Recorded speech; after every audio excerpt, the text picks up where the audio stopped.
திரு நவநீதன், இது அப்படி ஒட்டுமொத்தமாக விலகி போயிட முடியுமா? மிகப்பெரிய அளவுக்கான பதட்டத்தை உருவாக்கக்கூடிய இடம் வருதுன்னா ஒரு தேசிய கட்சி அதான் அவர் கேட்கிறாரு, அதுக்கு ஒரு பொறுப்பு இருக்கு இல்லையா? நீங்க தானே இது இன்னும் சரியா அணுகணும் அப்படிங்கிற ஒரு இடத்தை அவர் வைக்கிறார் பிஜேபிக்கு. இல்லை சார், இல்லை ரெண்டு விஷயம் இருக்குது. ஒன்று வந்து ஃபேக் வீடியோ, அது வந்து ஒரு பேஸ். இன்னொன்று வந்து அண்ணாமலையுடைய அறிக்கை. இதுக்கு அண்ணாமலையோ பிஜேபியும் வந்து இதை வரவேற்றிருக்காங்க, முதல்வருடைய அந்த துரித நடவடிக்கை அப்படின்றத பார்க்கணும். ஏன் சொல்ல போனால் இவங்க எப்பவுமே எதிர்க்கக்கூடிய ஆளுநர் கூட வந்து இங்கே சிச்சுவேஷன் வந்து நல்லா தான் இருக்கு, பயப்பட வேண்டாம்னு சொல்லி ஆளுநர் கூட சொல்லியிருக்காரு. அப்படி இருக்கிறச்சே வந்து சிச்சுவேஷன் இஸ் அண்டர் கண்ட்ரோல் தான். இப்போ அண்ணாமலை அவர்கள் சொன்ன புதிய தமிழகம் கிருஷ்ணசாமி அவர்கள் சொல்லிருக்கிற மாதிரி அவருடைய அறிக்கைக்கு கருத்தியல் ரீதியாக பதில் சொல்லணும். இப்போ கைது பண்ணுங்கன்னு சொல்லும் போது கைது பண்ணலாமே. இதுக்கு முன்னாடி RS பாரதி அவர்கள் 100 கோடி ரூபாய் நஷ்ட ஈடு போடுறேன், கைது பண்ணுங்கன்னு சொல்லி சொன்னார். அவர் நான் ஆபீஸ்ல அவர் சொல்றாரு, அவர் என்ன சொல்றாரு, இந்த வீடியோ இஸ் ஃபேக். அது நிறைய வந்து ஃபேக்ட் ஃபைண்டிங் டீம்லாம் சொல்லி போட்டாச்சு. அதை பப்ளிஷ் பண்ண அந்த பிஆர்ஐ சேர்ந்த பாஜக நிர்வாகிகள் வந்து அது மேல நடவடிக்கை எடுக்கிறாங்க, தமிழக காவல்துறை எடுக்கிறாங்கன்றதுல வரவேற்கத்தக்க விஷயம். அது பார்த்துக்க போறாங்க, அது தட் இஸ் டிஃபரெண்ட். பட் இதுல வந்து ரெண்டுமே மிக்ஸ் பண்ணக்கூடாது. ஒன்று வந்து ஃபேக் வீடியோ தான், அது வந்து யார் போட்டாலும் தவறு தான், தவறான பரப்பு. அது வந்து எந்த விஷயத்தை எதோட ஒப்பிடுறது அப்படிங்கிறதுல அவங்க கேள்வி அளிக்கிறாங்க. 12 பேர் கொல்லப்பட்டாங்கிறது பெரிய அதிர்வுகளை உண்டாக்கக்கூடிய இமோஷனல் இஷ்யூ. ஹிந்தி பேசிட்டாங்க கொண்டுட்டாங்கன்ட்டா அந்த செய்தியை பரப்புவதும் அல்லது இதுக்கு முன்னாடி இதெல்லாம் பேசப்பட்டுச்சு, அது வெவ்வேறு தருணங்கள்ல ஹிந்தி எதிர்ப்பு அப்படிங்கிற விஷயத்துக்கு முன்வைக்கப்படக்கூடிய கருத்துக்களை இந்த விஷயத்தோட ஒப்பிடும்போது அந்த ஒப்பீடே சரியா? அப்ப அதை கடந்து வந்துட்டு இல்ல இதுதான் உங்களாலதான் இதெல்லாம் நடந்திருக்குன்னு சொல்லக்கூடியதுங்கிறது சரியான சார். அதாவது அந்த ஃபேக் வீடியோ ஃபேக் தான். இப்போ நீங்க சொல்லக்கூடிய 12 பேர் கொலை செய்யப்பட்டது, அந்த வீடியோ எல்லாம் பப்ளிஷ் பண்ணிருக்காங்க, அதெல்லாம் ஃபேக். அது நடவடிக்கை எடுக்கிறாங்க. தாக்குதல் வட இந்தியர்களுக்கான தாக்குதல். அண்ணாமலையுடைய இதுல என்ன சொல்றாரு, இதுக்கு தொடக்க புள்ளி நீங்க வந்து இங்க வந்து இந்த அந்த ஒரு தாழ்ப்புணர்ச்சிக்கு மொழியை வச்சு பேசுறாங்கன்னு சொல்லி ஒரு வீடியோ வந்து போடுறாரு. ஒரு திமுகவுடைய தலைவர்கள்லாம் பேசினதை சொல்லி போடுறாங்க. இல்ல அதுவே அடிப்படையில் அவங்க முரண்படுறாங்க. இல்ல நாங்க இந்தி பேசக்கூடிய ஒருவரை அல்லது தொழிலாளர்களை எந்த இடத்துல நாங்க வந்து எதிரிகளா சித்தரிச்சிருக்கிறோம் கேள்வி கேட்கிறாரு திரு கான்ஸ்டன்டைன். இல்ல நான் இந்தி எதிர்ப்பை நாங்க தொடர்ச்சியா முன்னெடுக்கிறோம், ஆனாலும் யார் ஒருத்தர் ஹிந்தி பேசினாங்கன்னு நாங்க தாக்கி இருக்குதா, இங்க அப்படியான சம்பவங்கள் நடந்திருக்கு. தாக்குதல்ன்றது இல்ல சார். அவரு அண்ணாமலை என்ன சொல்றாரு, இது வந்து சமூக வலைதளத்தில் நீங்க பார்க்கும்போது ப்ரொஃபசர் சொல்ற மாதிரி இந்த வடக்கன் அப்படின்ற ஒரு புது அந்த இல்ல இதுக்கு இல்ல நம்ம இல்ல ஒரு சின்ன பாயிண்ட். இப்ப எல்லாம் சரி, அது திமுக அப்படி போட்டிருக்கா? இல்ல அதான் சொல்றேன் சார், அதுக்கு தானே தொடக்க புள்ளி அப்படின்னு பார்க்கும்போது திமுக தலைவர்கள் பேசினது, திமுக தொடர் அந்த ஹிந்தி தெரியாத போடான்ற அந்த டிஷர்ட்ல அவர் வந்து அண்ணாமலை சொல்ற மாதிரி அதெல்லாம் தான் ஹிந்தி தெரியாத முடிச்சிருது. இல்ல தங்களுக்கான ஒரு ஹிந்திய திணிக்கிறாங்கன்ற வர இடத்துல எனக்கு தெரியாது திணிக்கிறாங்கன்றதே தவறுன்றதான் அண்ணாமலை அவர் சொல்ல வர. அது வேற. அதுல நீங்க சார் இன்னொரு ஃபைனல் பாயிண்ட், இன்னைக்கு நடந்த ஒரு நிகழ்வு. இப்ப அண்ணாமலை அவர்கள் மேல வந்து நீங்க வந்து எஃப்ஐஆர் போட்டிருக்கீங்கன்றதுல வரவேற்கத்தக்க விஷயம், கைது பண்ணுங்க. ஆனா பண்ண மாட்டாங்க டெஃபினட்டா. ஆனா நான் என்னுடைய அடுத்த கேள்வி என்னன்னா, திமுகவுடைய ஒரு சிட்டிங் எம்எல்ஏ, திமுக சின்னத்துல போட்டியிட்டு வென்ற ஒரு சிட்டிங் எம்எல்ஏ, அவர் இன்னைக்கு ஒரு அறிக்கை விடுறாரு, போலீஸ்காரரை வடக்கு இந்தியர்கள் தாக்கி இருக்காங்கன்றதுக்கு. இதுக்கு ஆதாரம் இருக்கா? யார் சொல்றாங்க? திமுகவுடைய எம்எல்ஏ, திமுக சின்னத்துல போட்டிட்டு ஜெயிச்ச எம்எல்ஏ, தமிழக வாழ்முறை கட்சியுடைய நிறுவனர் சொல்றாரு. இன்னைக்கு அவரோட பிரஸ் மீட்ல சொல்றாரு, அவருடைய அறிக்கையில சொல்றாரு. நீங்க என்ன அவர் மேல நடவடிக்கை எடுக்க போறீங்க? அவர் 2 விஷயம் சொல்லியிருக்காரு அறிக்கையில, கிளியரா சொல்லிடுறேன்.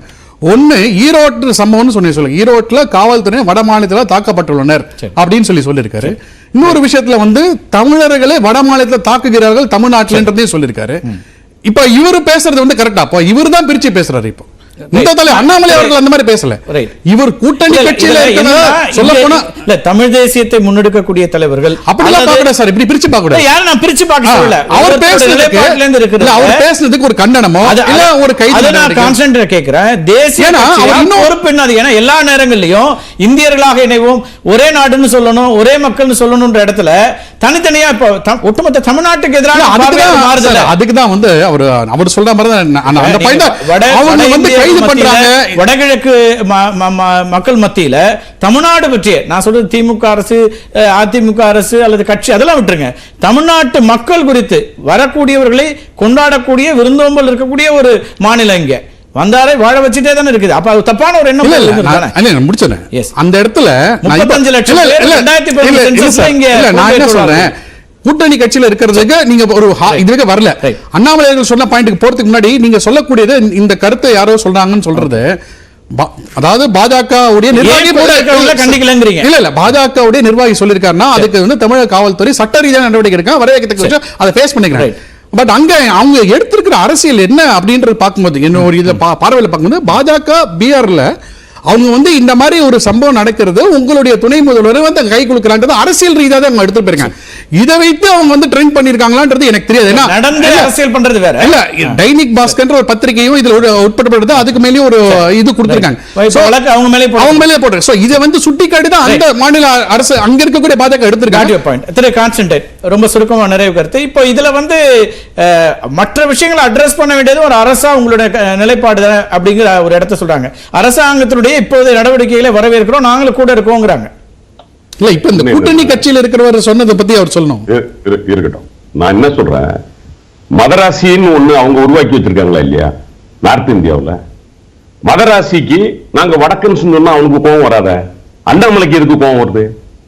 எங்களை மதராசின்னு அவன் சொல்றான்ல, இத்தனை வருஷமா சொல்லிட்டு இருக்கான்ல, நாங்க இப்பதான் வடக்கன்ஸ் சொல்றோம், அவனுக்கு என்ன கோபம் வர வேண்டி இருக்கு? எங்க தமிழ்ல வடக்கன்ஸ், அது இங்கிலீஷ்ல சொன்னா நார்த்தன் பீப்புள். இதுல என்ன இருக்கு நார்த்தன் இந்தியான்னு சொல்றதுல? இதுல என்ன கோவம்? அது ஒரு டிவைட உருவாக்கிடலையா திரு கான்ஸ்டன்டைன்? டிவைட் இல்ல சார், யதார்த்தம் சார். அது இல்ல இல்ல இல்ல பல யூடியூப் சேனல்ல பல சேனல் இத வச்சு தான் இன்னைக்கு தர்க்கமே பண்றாங்க. நான் என்ன சொல்றேன், வடக்கன்ஸ் அப்படின்னு சொல்லி சொல்றத நாங்க வெறுப்புணர்ச்சியோட சொல்லியோ இல்ல அவங்கள தரந்தாட்டி சொன்னாவோ சரி, அவன் மதராசின்னு சொல்றான். மதராசிங்கிறது எப்படி வெறுப்புணர்வை வெளிப்படுத்தக்கூடிய ஒரு சொல்ல நம்ம அப்படி பார்க்கலங்கறேன். எல்லாம் டிஃபரன்ஷியேட் பண்றாங்கன்னா அந்த அதே விதத்தை நாம செய்ய முடியாது, அது செய்யவும் கூடாது. முதலமைச்சர் எங்க சொல்லல, புலம்பெயர் தொழிலாளர் நிக்கும். எனக்கே ஏற்பட்ட அனுபவம், குஜராத்ல என்னை பார்த்துட்டு நான் தமிழ்நாட்டுல இருந்து வந்தோம் எப்ப 92ல, ஓ மதராசி அப்படின்னா நான் சந்தோஷமா தான் ஏத்துக்கிட்டேன். ஒரு நாளுக்கு போய் சண்டை போட மதராசிங்கிறது சென்னைக்காரங்களுக்கு மட்டும் இல்ல, சவுத் இந்தியன்ஸ் எல்லாருக்குமே அவங்க கிட்டத்தட்ட எல்லாருக்குமே அதான் சொல்றாங்க. அப்போ அதுக்கு ஒரு வார்த்தை வந்து இது நார்த்தன் பீப்புள்னு இங்கிலீஷ்ல சொல்லணும், வடக்கன்ஸ் தமிழ்ல சொல்றான். இதனால வந்துடல ஒண்ணு இன்னொன்னு வந்துடுறேன் இல்ல, அதுவும் அதை நம்ம நியாயப்படுத்த முடியாதுன்ற என் கருத்தை நான் சொல்றேன். எஸ் சொல்லுங்க. ரைட், ஓகே, அது உங்களுக்கு உரிமை இருக்கு, நம்ம அதை யோசிப்போம், அதுல ஒண்ணும் தவறு இல்ல, பேச்சுவார்த்தை தானே. இன்னொன்னு இவர் பேசும்போது சகோதரர் சொன்னார் அண்ணாமலையை கைது பண்ண மாட்டார்கள், கைது பண்ண முடியாது. நான் என்ன கேட்கிறேன், நீதிபதியில இருந்து ஒன்றிய அமைச்சர்ல இருந்து கவர்னர்ல இருந்து அத்தனை பேரை ஓட விட்ட ஜெயலலிதாவை கைது பண்ணியது திமுக. எங்களுக்கு யாரும் கொம்பம் கிடையாது, அதனாலதான் தலைவர் சொன்னாரு எந்த கொம்பனா இருந்தாலும் தூக்கி போட்டுருவோம்னு. ஆனா எங்ககிட்ட பில் இருக்குங்கிறதுக்காக, அரசாங்கம் இருக்குங்கிறதுக்காக நாங்க ஆடி ஓடி இந்த சும்மா அனாவசியமா தனாவட்டு வேலை பார்க்கறது. எங்க தலைவர் அடியை எண்ணி எண்ணி எடுத்து வைக்கிறார். அதனால தேவைப்பட்டால் தூக்கி உள்ளே வைப்பதற்கு காலம் நிமிடம் பத்தாது.